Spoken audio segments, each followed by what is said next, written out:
다섯의 명상록 7번째 시간입니다. 오늘은 만드신 경이 창조심할 2번째 시간입니다. 몸이 죽기까지 처형될 날만 기다려 종신유대 집행일. 사람들은 자신이 처형을 기다리는 사형수라는 것을 모릅니다.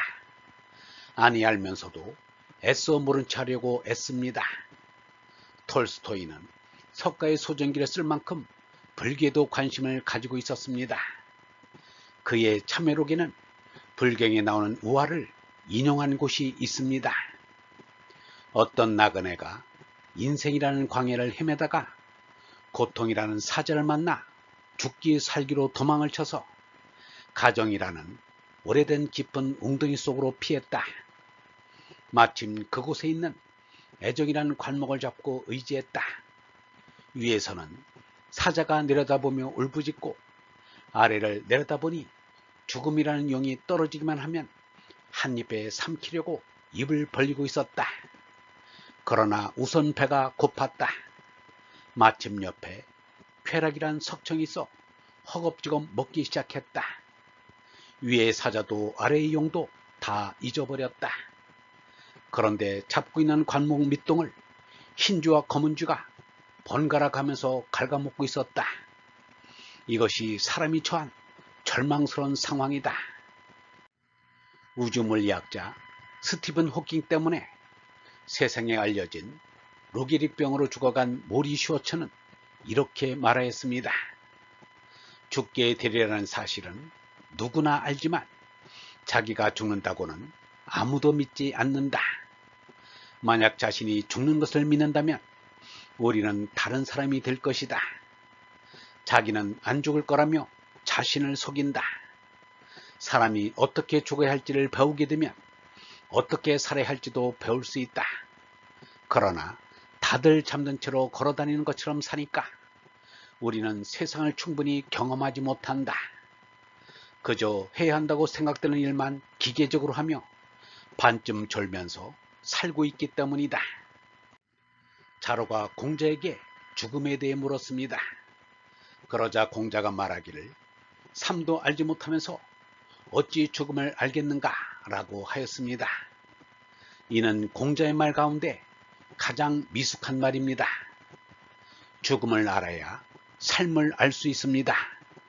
살신성의를 말한 공자가 죽음을 몰랐을 리 없습니다. 만용에 가까운 용기로 목숨을 가볍게 생각하는 자로의 물음이라 핀잔을 준 것 같습니다. 아마 아내가 같은 질문을 하였으면 그렇게 대답하지는 않았을 것입니다. 사람이 70살을 살았다면 70년을 죽어온 것입니다. 1초 전에 한 일도 내가 바꿀 수 없는데 그것은 이미 죽은 나이기 때문입니다. 그래서 어떻게 죽어야 할지를 알아야 어떻게 살지를 안다는 것입니다. 사는 것이 죽는 것이고 죽는 것이 사는 것이기 때문입니다. 예수는 바로 죽을 줄을 알았기에 바로 살 줄도 알았던 것입니다. 벽암록에 나오는 운문이 그의 문화생들에게 말하였습니다. 오늘 15일 전의 일은 너희들에게 묻지 않겠다. 오늘 15일 뒤의 일에 대해서 한마디 해보라. 그러나 아무도 입을 떼는 이가 없자 운문이 스스로 대답하기를 나날이 좋은 날이다 라고 하였습니다. 운문에 나날이 좋은 날이란 무슨 뜻일까?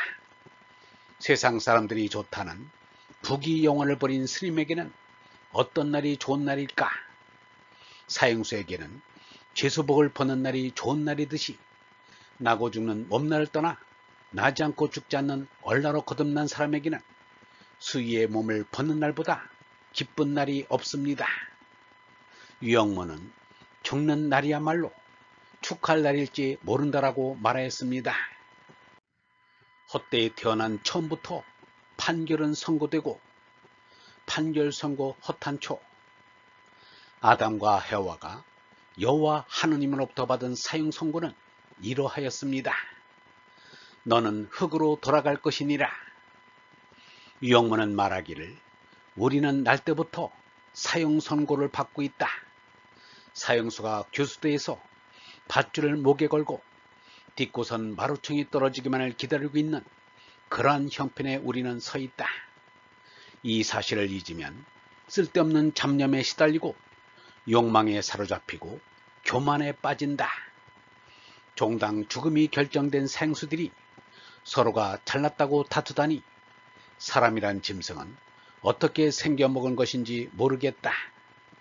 더구나 향락을 하겠다니 요절복통할 일이다 라고 하였습니다. 의사 안중근은 여순감옥에서 교수형을 받았습니다. 안중근은 1909년 10월 26일 하얼빈역에서 조선왕국을 죽인 이또를 저격하였습니다. 그리고 1910년 3월 26일에 사형이 집행되었습니다. 3분간 기도를 올린 뒤 밧줄이 안중근의 목에 걸치었습니다. 10시 4분에 간수가 그의 발밑 판자를 떨어뜨리자 그의 몸이 공중에 달렸습니다. 10시 15분에 의사가 그의 죽음을 확인하였습니다. 이승에서 저승으로 가는데 11분도 안 걸렸습니다. 우리의 목에 걸린 눈에 안 보이는 밧줄을 의식하고 살아야 어리석은 사람이 안 됩니다. 어디까지나 우리는 사형수이기 때문입니다. 오래 산다 일찍 죽는다지만 한 유예기간 수요일, 젊어서 죽거나 늙어서 죽거나 죽고 나면 마찬가지입니다. 30대에 죽은 뇌수와 80살에 죽은 석가가 오늘에 와서 다른 것이 무엇인가? 사형 집행을 당긴 것이나 미룬 것이나 50보 100보에 지나지 않습니다. 어떤 이는 유예기간을 늘리려고 애를 쓰는가 하면 유예기간이 길다고 못 견디는 이도 있습니다. 생명은 나의 것이 아니라 하느님의 것이니 하느님에게 맡겨놓고 언제라도 죽을 준비를 하는 것입니다. 그날이 오늘이다라고 할 때 왜 하고 대들어서는 안 됩니다. 유영모는 이렇게 말하였습니다. 이 몸은 얼마 앞서 어쩌다가 부모님의 정열로 실없이 시작했으니 조만간 사라져버린다는 것을 잊지 말아야 한다. 산다는 것도 죽는다는 것도 아무것도 아니다. 우리는 몸으로는 죽기 위해 온 것이다. 자꾸 더 살자고 애쓰지 말아야 한다. 이 몸을 버리고 하느님 아버지께로 가는 게 영생이다. 날마다의 생각을 아름답고 거룩하게 하자. 참된 생각이란 죽는 연습이다. 죽음을 생각하여 언제 떠나도 미련이 없도록 준비와 각오를 하면 좀 더 생각을 깊이 하게 된다. 인간의 몸뚱어리는 아끼고 아끼다가 거름이 될 뿐이다. 죽음의 연습이라는 것은 오늘 하루하루를 참되고 아름답게 생각의 꽃을 피우는 것이다. 나는 오늘 내 삶의 순간순간을 또박또박 참되고 아름답게 가면 마지막 것도 참되고 아름답다. 전체의 생명으로 있던 것이 하느님의 생명으로 있던 것이 전체를 잃고 개체로 떨어져 유배생활 아닌 유배생활을 하다가 유배생활에서 풀려나 전체로 돌아가는 것이 이른바 죽음입니다. 개체에게는 더없이 기쁜 날이요 감격스러운 날입니다. 비록 개체로 있으면서도 전체 의식을 회복하는 것이 신앙입니다. 임해 죽인 죽음이 이 몸의 문 앞에 왔나이다. 이 몸은 양손을 맞잡고 눈물로서 그를 공경하겠나이다 라고 한 탁으로도 훌륭하지만 나는 죽은 맛 좀 보고 싶다. 그런데 그 죽은 맛을 보기 싫다는 게 뭔가? 이 몸은 내던지고 얼른 들려야 한다는 유형모도 훌륭합니다. 얼번 여러분, 죽음을 알아야 삶을 알 수 있습니다.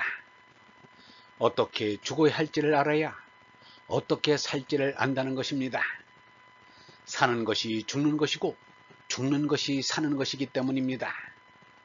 얼나로 거듭난 사람에게는 수위의 몸을 벗는 날보다 기쁜 날이 없습니다. 죽는 날이 하느님의 품으로 가는 축일입니다. 우리는 몸으로는 죽기 위해 온 것입니다. 자꾸 더 살자고 애쓰지 말아야 합니다. 이 몸을 버리고 하느님 아버지께로 가는 게 영생입니다. 영성신학원 다속 아카데미의 하는 소리였습니다.